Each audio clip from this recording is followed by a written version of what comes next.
Well, just how did you guys get started? We got started out, I was in other bands. There's been a music scene in Johnstown, this independent, DIY punk rock kind of stuff for at least 10 years. And I've been involved in that since when it started.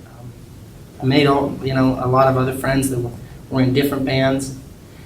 I was in a band at the time that was this loud, noisy punk rock band, and I felt like I was getting away from just writing songs.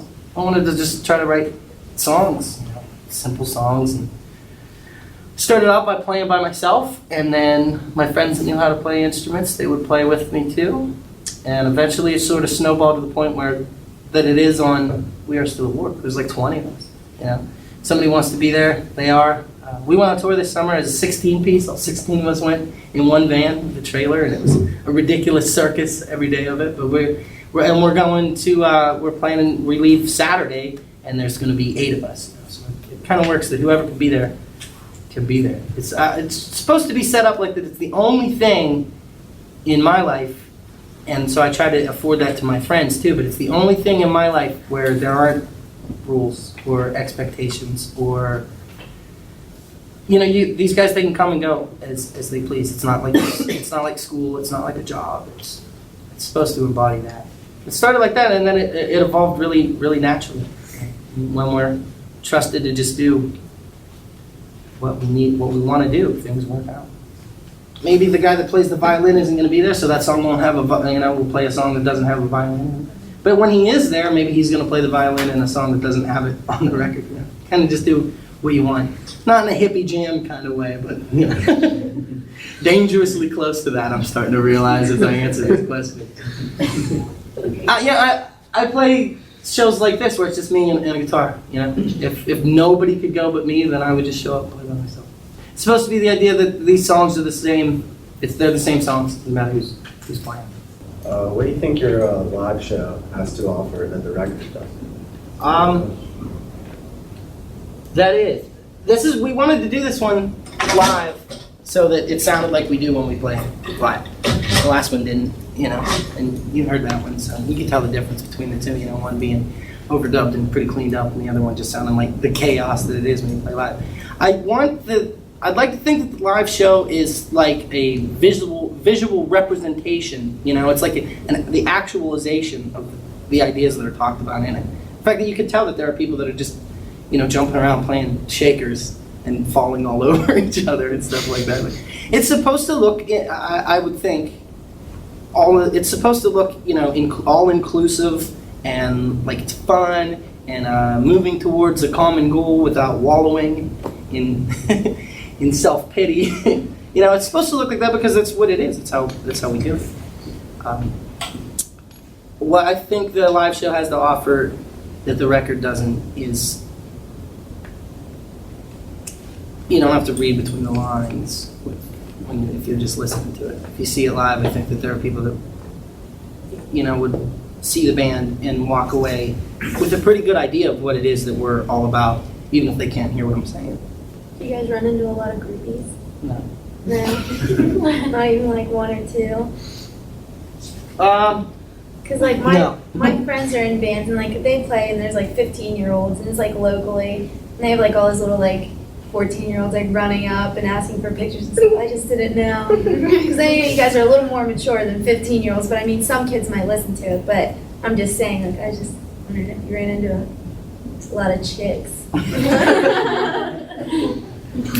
Well, my wife's in the back, so I can't. Well, I mean, there's what, like 19 of you, did you say? Yeah. So I just didn't know. Well, There are, they just don't talk to him, but I hear them say they're talking to him. It's so cute. oh, yeah. I don't know. I think that's a different world, right? I mean, we're playing, like I said, we're playing punk rock shows. We're playing like independent venues and art spaces and stuff like that. We're not at too many. Most of the places that we play, and I think our band itself doesn't give off much of a rock and roll, sex, drugs, and rock and roll aesthetic. So there's always guaranteed, if a groupie were to show up at a show, there's a better band for her to be attracted to. It seems like you guys have this little happy utopia in your little like when you're recording and stuff, and I was looking at the pictures, and you just look like you're having fun all the time. Yeah. Is there any downside where you disagree, or is it pretty much just happy all the time? Yeah, no, it's happy every time we're playing. When we're playing live, it's always happy. Some of those 4-hour rides in the van in between shows aren't as happy. You know, you go on tour, you're with, even when we'll go out as, you know, an 8-piece, you're with the same 7 people every hour of every day for 3 weeks. Obviously, you get on each other's nerves. And the weird thing was when we went with the 16, as a 16-piece over the summer, that there were so many people that it was impossible to stay together as one group. So everybody would kind of like break up into separate little groups, you know what I mean?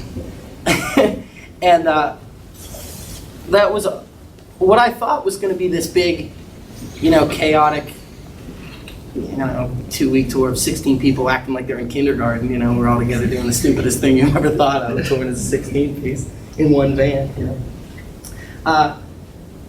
it kind of turned out to sometimes the biggest downside was that it sort of turned, and this, I don't know how much sense this is going to make since there's that many people, but it sort of turned lonely because everybody was breaking up into little things, into little groups instead of staying together as one big group.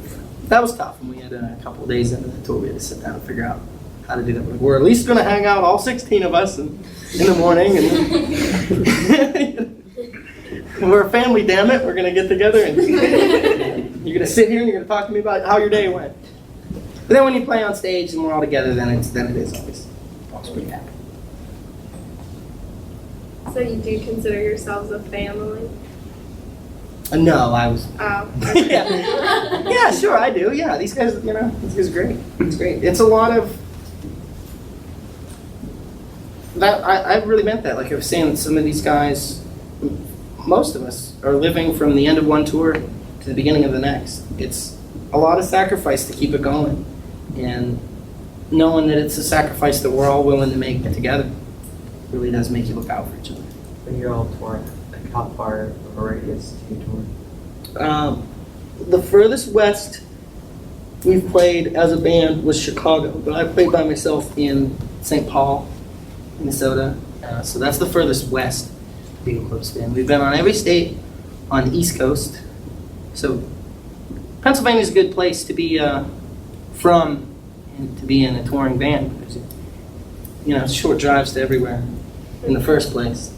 Then you just keep going from there. What we usually do is we'll do like a loop of 10 days that's north, and then the next tour we'll do a loop of 10 days that's south, and the next one we'll do 10 days that's west, and then we'll do one that's a month that's all of it. We opened for the Queers just last week, so those guys, Mischief Brew, you know, played with This Bike is a Pipe Bomb and Defiance, Ohio, and Ghost Mice. It'd be cool to go to the West Coast and stuff like that, but those are some pretty big drives. And I'd like to do that someday, but you'd have to have a lot of time, you know. And since we've never been there, it would be harder to make that come together.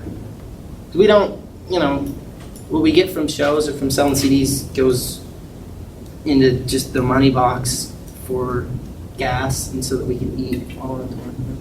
We don't usually come home with too much money, but we never have to pay for it ourselves. That's an accomplishment. That 2-month minivan tour that I was talking about in the first place, that cleaned out what was my savings at the time pretty quick.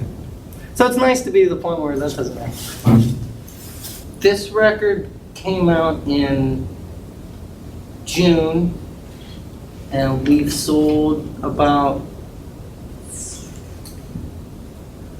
600 of them, something like that. Yeah, the Husky Tenor, the one before that, the one that we toured on, we toured on that for 2 years, so we sold like 1,500 of them.